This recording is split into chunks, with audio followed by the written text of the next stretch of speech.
Hello everybody, my name is Aaron Spicer. I'm 45 years old and I'm currently a client at Wellness Aid Services and now doing some speaking engagements to give you all some knowledge about certain things in life. First, I'd like to see a show of hands of how many people here have a knowledge or basic knowledge of HIV or AIDS. Excellent. And how many people know of a friend, a loved one, a family member that is suffering from HIV or AIDS? Well, that is going to be the topic of my discussion today, but first I want to talk to you a little bit about my life. My life before, my life during diagnosis with HIV, and a little bit about my life now and how everything is in life. I grew up in a very small farm. I am adopted by a white family. I'm half black, and I'm also gay. You would think that that's enough in life, but of course I then became HIV positive. It's not a tragedy, but for a while it was. Growing up, you are probably wondering why adoption and being half black and gay has anything to do with HIV or AIDS, but it was the beginning of what started my low self-esteem, and then probably to where I am today. I suffered at the hands of a lot of bullies in school, day in and day out, because I was the only gay kid. I was the only black kid in the community. I grew up with the Ku Klux Klan several counties away. It was not a very good environment, and my parents really didn't know what to do. So when graduation came, I took that advantage, and the day everyone graduated, I was on a plane to Las Vegas. And that was in 1991, and by 1992, I had secured a job with a cruise line and became a dancer. I did it for 4 years. But what I ended up doing along those 4 years was losing myself. I started to mistake sex as love, and I had a lot of love.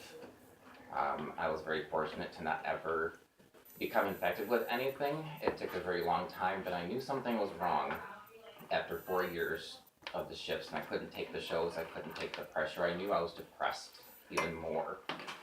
So I left, and I met someone, and I moved to Florida, and eventually we came back to Michigan, to Jackson, and for the longest time, I was in an abusive relationship with this gentleman, and I finally took the opportunity to walk away. Shortly after that, I met someone else at a bar.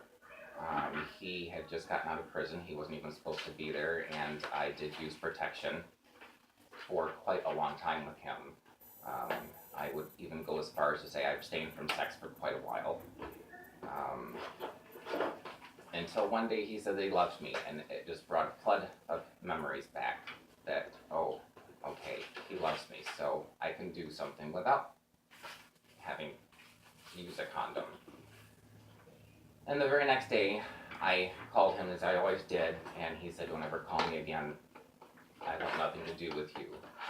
Several months later, I started to become very ill. I started to lose all of my friends because they kept telling me that I had gotten the bug, which at the time I did not know what the bug was.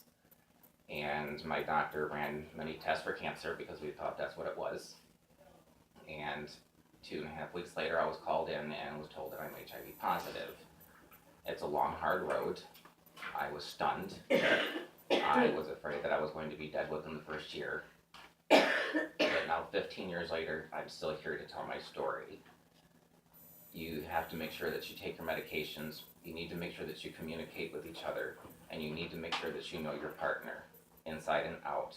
Always know your status, and always ask questions. Am I afraid of this disease? Yes, I am.